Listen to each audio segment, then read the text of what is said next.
Sporting Express with me and Sue. Where the viewers really do matter and the opinions too. All voted. Sporting Express with me and Sue. Where the viewers really do matter and the opinions too. All voted. Sporting Express with me and Sue. Where the viewers really do matter and the opinions too. All voted. Sporting Express with me and Sue. Hello, everybody, and welcome to the Sporting Express. Hope everybody's doing well. The West Ham board have said that they're going to make a decision on Loppy's future by Friday. Now, my question is why? Why do you have to wait till Friday to make a decision on him? He's clearly not the right man for the job. He's clearly got other things on his mind regarding his father, bless him. And, he hasn't been getting the results. And, I don't understand why you're having to wait till Friday to make a decision. And even if they are all available, there's such thing as Zoom and stuff like that. Where you don't even need to be in the same room these days. You can do it on video call. You can, there's ways of doing it. And the problem we've got is the longer he's leaving it for the West Ham fan base, the more frustrated the West Ham fan base are getting. The I'm ashamed he'll know already. Otherwise it's not fair on him either. To be fair, you know what I mean. I know it's not about him. Well, it is about him because it's all about him because it's whether he's going to stay or not. Now, if the board give him the Wolves game, that's another 3 points. What West Ham more than likely aren't going to get. So, and before you know it, if Leicester get another win or Crystal Palace get another win, they go above you. So then the lower down the table you get, the harder it is to find a manager who's going to want to, damage his reputation, coming to a club what's lingering just above the relegation zone, and it should have been done. This should have all been done during that international break. It should have been done then. It should have gone then. But that's my feelings anyway. Yeah. So if we have a look at the results from West Ham, let me share screen, guys. Right. So this was opening game of the season, right? You lost narrowly to Aston Villa. You beat Palace 2-0 away from home. Bearing in mind, Palace had a wretched start of the season. Forget Carabao Cup. The reason why I'm not including Carabao Cup is you've got more important things to worry about than cups of this season. You got beaten quite convincingly by Man City. You drew 1-1 away at Fulham, which were a pretty decent result. Looking how Fulham's gone and how well they're doing this season. You got absolutely annihilated by Chelsea 3-0. That was a game where Alvarez were marking Nicholas Jackson, and Nicholas Jackson just any confidence Alvarez had, Nicholas Jackson knocked it right out of him, knocked the stuffing out of him that game. Then he got beat quite easy. Forget that one as well, called Carabao Cup. You drew 1-1 with a Brentford team which was struggling at the start of the season. You beat Ipswich 4-1. Everyone thought that went tables had turned to fear. But then you got beat 4-1 by Tottenham at their stadium. You got a 2-1 victory over Manchester United. That was the game that got Eric Ten Hag sacked. And let's be honest, Man United could have been 4-0 up if they had the goal scoring boots on. You lost 3-0 to Forest quite convincingly. You got a 0-0 draw at home against a poor Everton team. You beat Newcastle at their ground 2-0. Every West Ham fan and his dog didn't think you were going to get a result, but that what best you've played under Lopetegui. Then obviously you had the London derby with Arsenal, and you got absolutely but you were 4-0 down. Were it opening 30 minutes or something daft like that one that you were 4-0 down.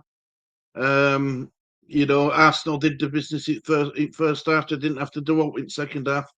You didn't lay a glove on them. Apart from the two goals you scored, it was relatively comfortable for Arsenal. And then you lose 3-1 to West Ham to Leicester last night. And let's be honest, Leicester are the best team in the league, are they? And I think you had 29 attempts on goal last night, and I think it was something like seven attempts on target, exactly the same amount of shots on target as what Leicester had. But the thing is, right, that that tells me that you need to get a goal scorer in January. You desperately need a goal scorer. Um, you can't rely on Bowen to get the goals. Kudos to keep getting the goals. Is I'm going to stop sharing screen, guys, and I just want to talk a bit about his team selection as well. He dropped Somerville. Now I think that were unfair on Somerville. I thought Somerville did really well them 3 games. Well, 5 games. Um, Kudos for missing, and his reward were getting dropped at bench.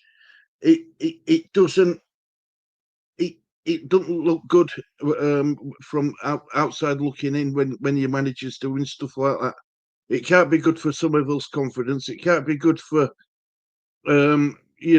fans' confidence. You can't predict what's going to happen with West Ham. Whereas the West Ham I've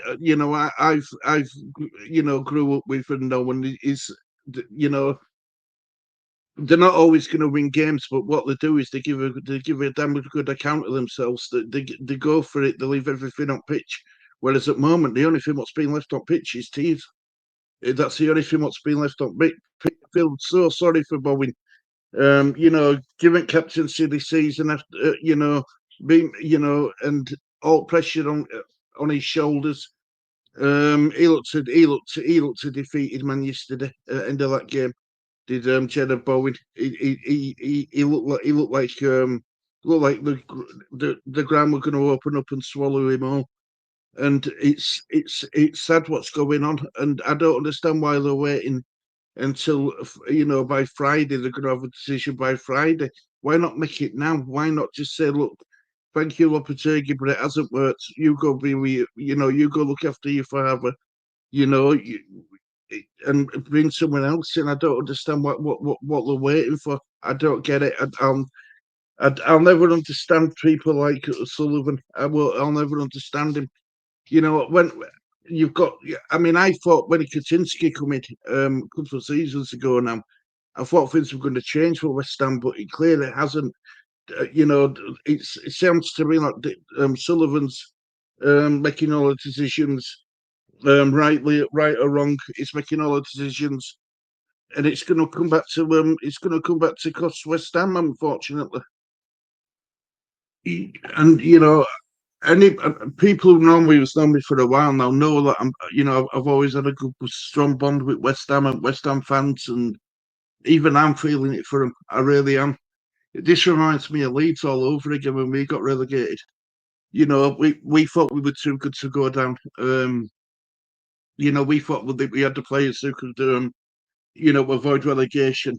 But look, you're never too good to go down. If you think like that, it's you're a bit arrogant, a bit of arrogance comes to mind because all 20 teams in the Premier League deserve to be there on merit, and they're all fighting for it. They're all fighting the teams at the top are fighting for the trophies. The team down at the bottom are fighting to avoid relegation. And I'll be honest with you guys, Palace starting to put in a bit of effort, making a bit of a comeback. Wolves are making a comeback. That's who West Ham play next. They're making a comeback. Ipswich, they got a disappointing 1-0 defeat yesterday against Palace. But, even Ipswich are trying. They ain't give up. So West Ham need to be really, really careful here. They really do. because you know if West Ham go down, you're going to lose players like Kudos, Bowen, you know, Alvarez. So, you know, even Somerville won't want to stick it out again in Premier Championship. He's done that with Leeds. He'll want to go back. He'll want to move on to a Premier League club. It's where all the footballers that want to play football, in it. So just for love of the club and love of the fan base, Sullivan, do something right, mate, and just make a decision. You know, not even he can think that this is not acceptable. Even he can't think that. You know, and it's it's the fans I feel sorry for. It really is. The fans are the ones who, you know, who the West Ham fan base is probably one of the most loyal I've ever seen. Apart from Leeds, of course, but you know that the one of the most loyal fan bases I've ever seen, and for them, you know, just you know, for them to see what's happening at the club after winning silverware only two seasons ago, you know, under Moyes, to drop. You haven't just gone down on a decline; you've dropped on the edge of a cliff, and it's it's remarkable. It's truly remarkable at what's happened at your club. You know, and I can understand why the fans are getting so frustrated and fed up and annoyed. They don't even know what team selection is going to be. They don't know what tactics he's trying to implicate onto the pitch. The players don't know what tactics he's trying to implicate onto the pitch.